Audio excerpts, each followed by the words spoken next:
ایک چیز بہت عام ہو گئی ہے اور وہ ہے موت. موت کا فلسفہ سب کو پتا ہے. موت سے لوگ گھبراتے بھی ہیں, ڈرتے بھی ہیں, اور ایک نیوز بنتی ہے, خبر بنتی ہے. لیکن اب کے زمانے میں تو ایسا لگ رہا ہے موت اتنی عام کر دی گئی ہے کہ لوگ 2 منٹ 3 منٹ افسوس کرنے کے بعد پھر اس کو بھول جاتے ہیں. جنگوں میں جو موتیں ہو رہی ہیں ان موتوں کا تو شمار ہی کیا ہے. آج ایک آنکڑا جو بتا دیا جاتا ہے, ایک عدد جو ہم کو بتا دی جاتی ہے, وہ اپنی جگہ پر, لیکن حقیقت کیا ہے, میدان میں کیا چل رہا ہے, یہ اللہ بہتر جانے, اور ان علاقے کے لوگ جن کے ساتھ یہ مصیبتیں آئی ہیں وہ بہتر جانے. عزیزان گرامی وقار, پوری دنیا میں ظاہر سی بات ہے آج بھی سینسیٹیو لوگ موجود ہیں, حساس لوگ موجود ہیں, جو موت کو کیا زخم کو بھی برا سمجھتے ہیں.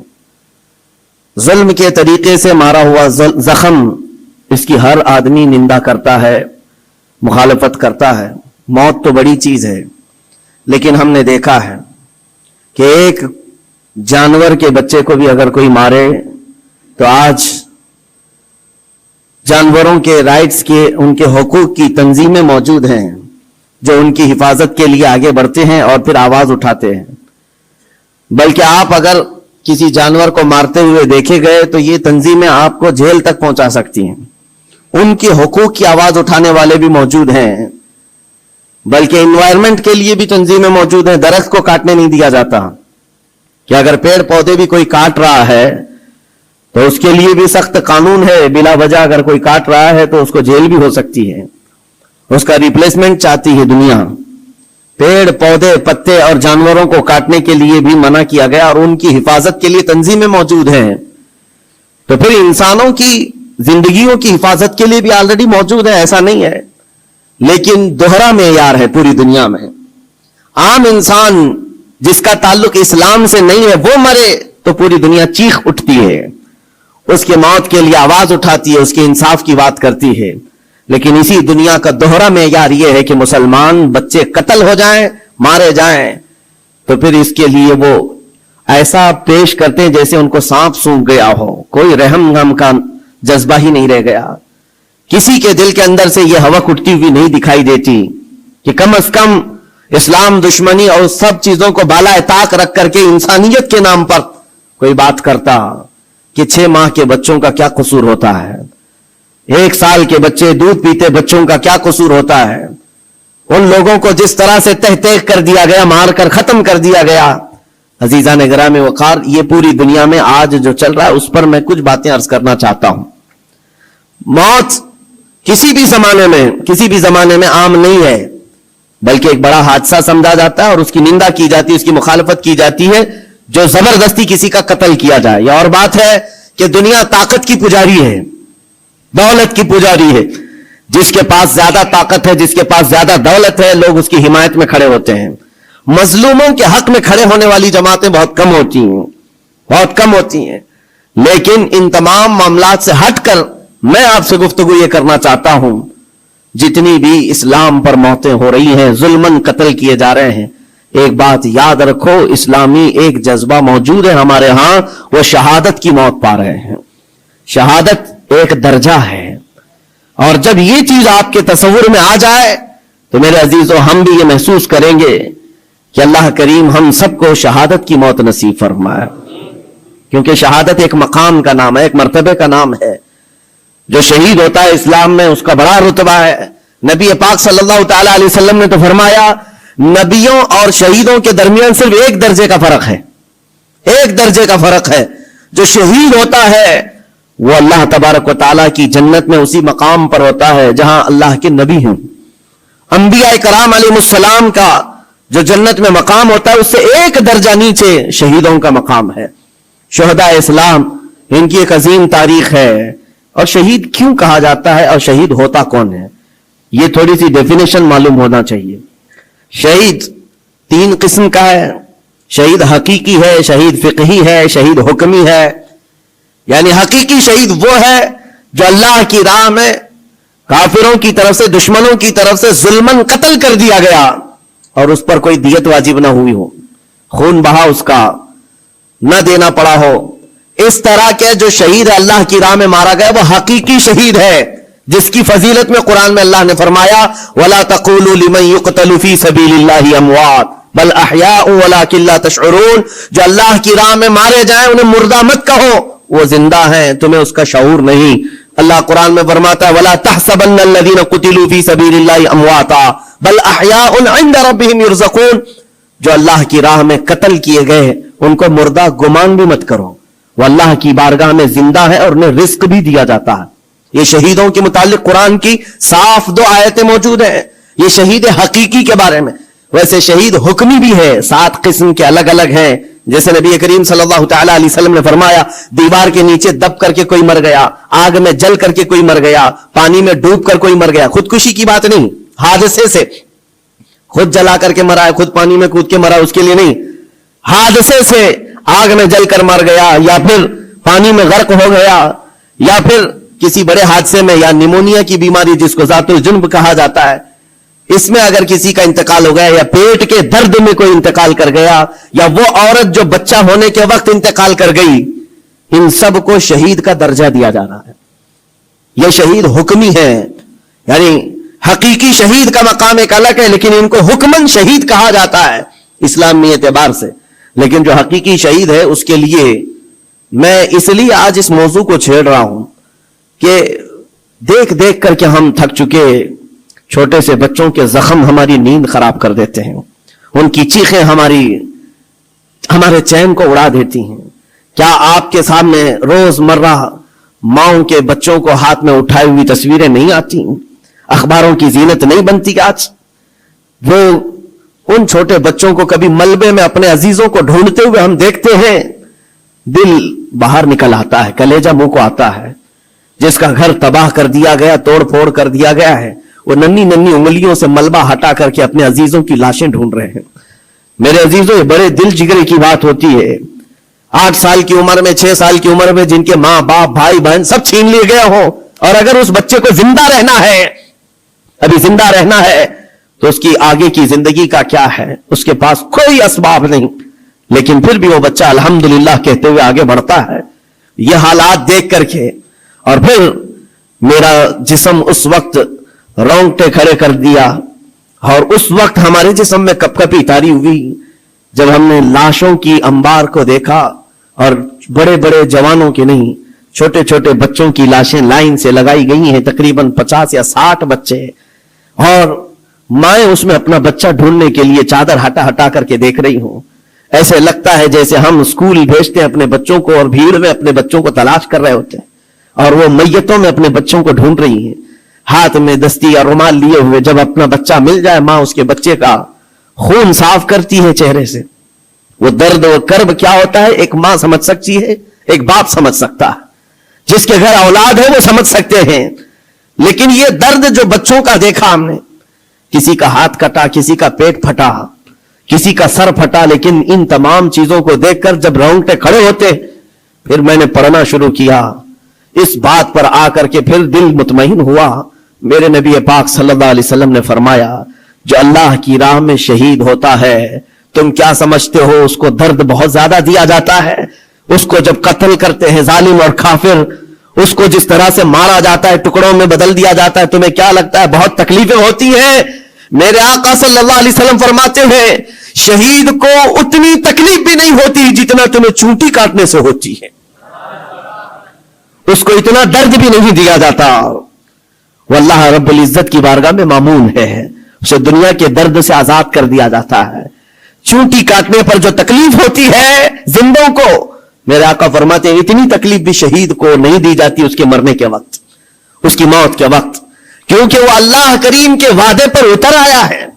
میں نے قرآن کی آیت جو پڑھی سب سے پہلے, رب تعالیٰ فرماتا ہے ان اللہ اشترى من المؤمنین انفسهم واموالهم بان لهم الجنہ. اللہ تعالیٰ نے بندوں کے ساتھ ایک سودا فرمایا, ایک سودا کیا. کیا ہے؟ رب فرماتا ہے اللہ نے مومنوں سے ان کی جان اور ان کے مال کے بدلے انہیں جنت بیچ دیا. یعنی خریدار ہیں یہ شہید, اللہ رب العزت کی جنت کے خریدار ہیں, لیکن بدلے میں قیمت انہوں نے کیا دی ہے؟ اپنی جان دی ہے. اللہ کریم کی بارگاہ میں اپنی جان پیش کر کے